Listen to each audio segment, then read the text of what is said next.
I'm Tara Kopp, a national security correspondent for the Associated Press, reporting from the Pentagon. After days of speculation and expectation that the White House would be doing this, the Biden administration announced on Friday that it would be providing cluster munitions to Ukraine.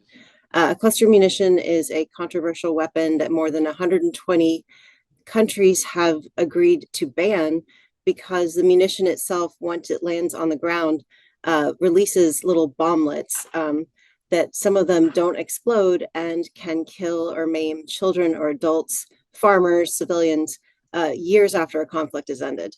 Russia has been using its own type of cluster munition, and the US has been emphasizing that the munitions that it will provide have a much lower dud rate, that explosive rate that I was talking about, than Russia's do, which may be leaving unexploded munitions all over the Ukrainian battlefield.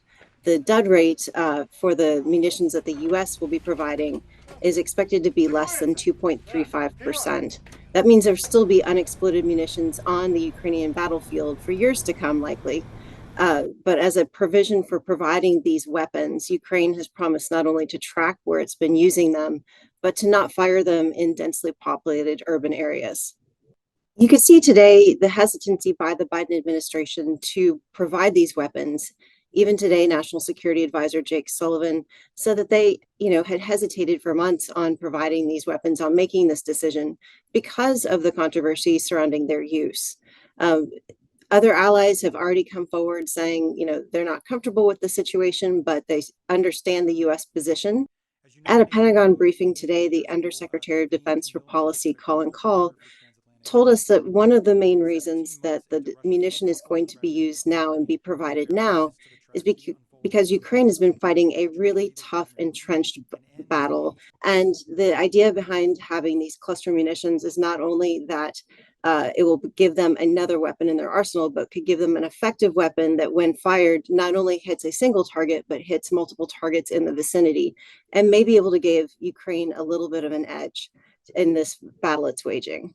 Another point that's important for the US that Call told us today about at the Pentagon is that for months we've been hearing about how this conflict has just really taken an impact on US stockpiles of 155 millimeter rounds. They're munitions that are put into howitzers. The Army uses them. They are basically the munition of choice for a land battle because of their range. And Ukraine has been firing thousands of them a day. The US has already provided 2 million of these rounds, and the stockpiles are limited. So giving them a variant, this cluster munition, is also seen as a way to protect those weapons stockpiles.